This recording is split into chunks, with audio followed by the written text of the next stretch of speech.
Hey, what's going on everyone? This is Nick. If you're new here, I'm a Brooklyn-based guitarist, and today I'm going to be teaching you how to make your guitar chords sound like a Bach Chorale.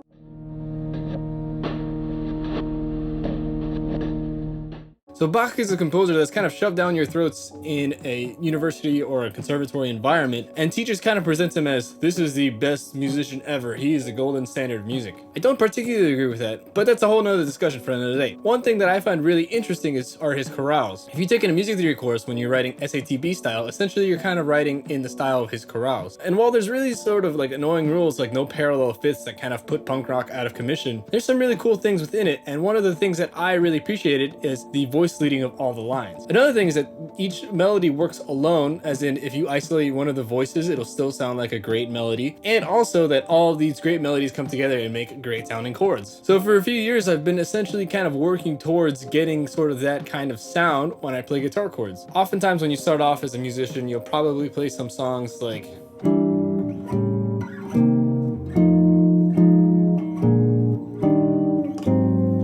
where basically you're just kind of moving a shape around. There's not really much voice leading to that. There is inherent voice leading because we're playing chords that were like written with the intention of voice leading, so there's some sort of stuff happening. But when you're playing shape by shape by shape, it doesn't create the most musical thing. It doesn't really create a nice overarching melody over the whole thing. So I basically spent years trying to uncover the secrets behind doing that, and today I'm going to share with you some of the secrets that I found that helped me with doing that. So let's jump right into it. So the first thing we have to look at is counterpoint. Now this is a whole dreaded subject that I've heard multiple people complain about, but there's some merit to it. So in counterpoint, there's three types of motion.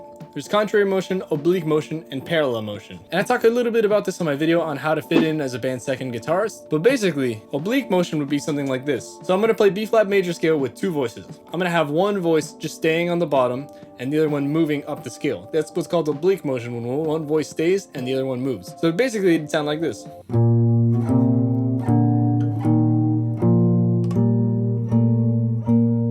And then the next type of motion is parallel motion, meaning two lines are moving in the same exact direction. So let's play the B flat major scale, but now I'm gonna have one voice start on B flat, the other one I'm gonna have start on D, and they're both gonna go up the scale.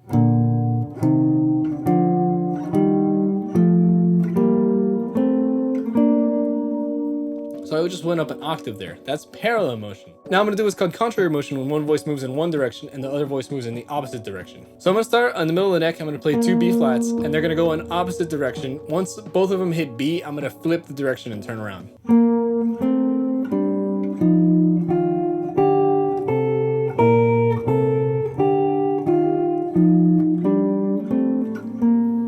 Now, to be able to do all of this, you have to be really familiar with the scale, but this is also another way to familiarize yourself with the major scale. If you need more ideas on how to familiarize yourself with the scale, check out my video on creative ways to practice the major scale, where I go over a few preliminary exercises that might help you out. But anyway, those are the three types of motion. Counterpoint is really important to acknowledge that. When you're trying to improvise chord voicings and you're trying to make each note sound like its own voice, it's kind of daunting to be able to do that improvisationally. But if you acknowledge that there's only three types of ways that the voices can move, that kind of clarifies things. So now let's add a third note, and for this I'm going to be using a B flat major triad. So when there's three notes, there's a few things that could happen, because now there's counterpoint between three different lines. So it's like, for example, the counterpoint between the bottom and the middle line, the counterpoint between the bottom and the top line, the counterpoint between the middle and the top line. So I'm going to play a B flat major triad. I'm going to have the bottom note stay the same. In other words, that's going to be oblique motion, and the top two lines are going to move in parallel motion. So we can sound like this.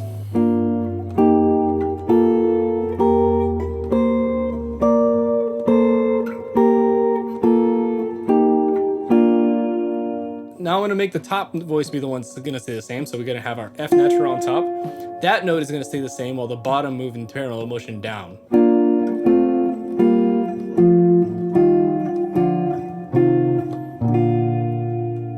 Now I'm going to have the middle stay the same, and I'm going to have contrary motion in top and bottom voice.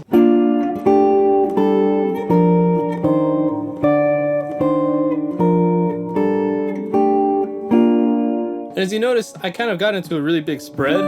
That's kind of when I decided to stop. I could have kept going a little bit more, but then the next one I couldn't play because it's going to be a B flat, this D here, and then the F up here. Which is a really cool voicing, but I simply cannot reach that without tapping it. So that's why I decided to stop there. You can set your own parameters for this kind of stuff, but basically this is going to kind of get you in the mindset of moving around your chords. So now what I'm going to do is I'm going to take Stella by Starlight, and we're going to look at the first 8 bars, and we're going to go through a little voice leading exercise that I really like to do. Now this exercise I'm going to do it with open triads and all the inversions. If you're unsure about those, I have a video on open triads. And I also have a video on open triad inversions. So if you're unfamiliar with open triads, go check those out. The reason why I'm gonna use open triads instead of closed triads is because since the voices are spread farther apart, it's easier to hear each distinct voice. When they're closer together, it all sounds like one sound, but it's a lot easier to differentiate the voices when there's some space between them. And I'm gonna use the real book changes for simplicity. I understand that these might not be the real true changes, but I'm going to use them anyway as an educational example. Please don't attack me, standard purists. But anyway, so let's take Stella by Starlight. So we start off with an E half diminished chord. I'm going to play an E diminished triad. So I'm playing this one in root position. The next one I have to get to is going to be A7 altered. I'm going to play an A augmented triad to give it the altered quality. Now, instead of playing like this, I want to voice lead all the notes so they have to move as little as possible. And I want to pay attention to how they're moving. So essentially, I'm going to look for the inversion that voice leads all the notes the best. So if we have an E diminished triad, this has E, B flat, and G. In an A augmented triad, we have A, F, or E sharp if you want to be like super specific or whatever, and a C sharp. So when we're looking at our E, B flat, and G, the closest note to E flat is the F. When we look at our B flat, the closest note to B flat can either be A or C sharp. Now, if we use A, we're going to be at a closed triad, and since we want to specifically stay within open triads, we're not going to use the A, we're going to use the B flat. So we have B flat to C sharp, and then our G is going to move up to A. So we're going to have E diminished, and then A augmented, second inversion with the F on the bottom. Notice these are the exact same notes as an F augmented triad, because when you invert an augmented triad, since they're all major thirds, it's cyclical, and the inversion creates another augmented chord. So the next chord is C minor 7. So in our A augmented triad over F, we have F, C sharp, and A. So now the F can move in two different directions. It can either go to E flat or to G. They're both equidistant, so both of them are fair game. Then we have the C sharp, which should go down to C. So basically, then I'm going to use the open triad that has a C in the middle of the voicing, so we can keep the C over here. The A natural can go down to G or up to C. Since the G is a closer distance, I'm going to use that. And since I'm using the G in the top voice, I can no longer use it in the bottom voice from F. So now, we're going to have this chord. We're going to have a C minor first inversion. So to put it all together, what we have so far. So we have E diminished triad. Then we have A augmented over F. And then we have C minor over E flat. Those are also A augmented second inversion, C minor first inversion. Now, the next chord is F7 or an F major triad. We actually already have a note from the F major triad here. We have this C natural. So the C natural is going to stay in place. And then the E flat is going to move up to F. And then the G is going to move up to A. So again, C minor first inversion to F triad. Then we have F minor 7, only one voice changes. Great, awesome. Now, we already have an F on the bottom. F is a fifth of the B flat triad, which is the next chord. So we're gonna keep that there. And we're gonna play a B major triad, second inversion there. And again, we have this B flat here, which shares a note with the E flat major triad, which is the next chord. The B flat is a fifth of the E flat major chord. So the open triad inversion with the fifth on the top is first inversion. We have G, E flat, B flat.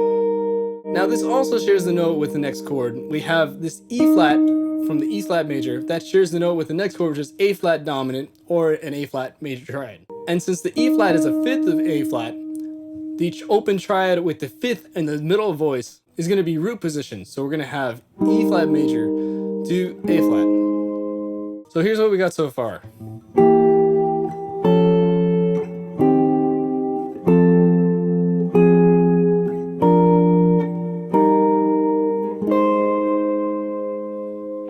So now between that voicing exercise and the counterpoint exercise we have earlier, we can now start to manipulate and move the chords we have and kind of have it sound like a chorale.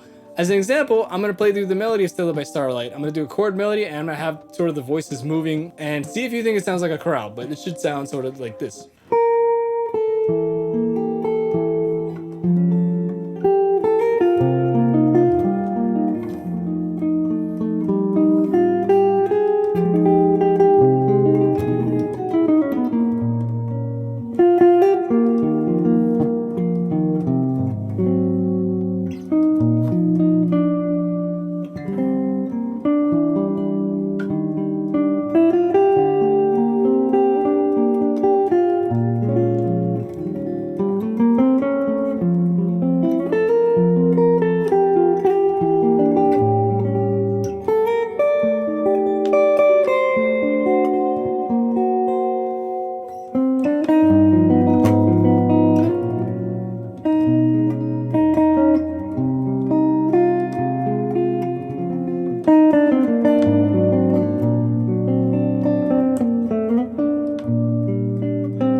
So hopefully when you put it all together, it sounds something like that.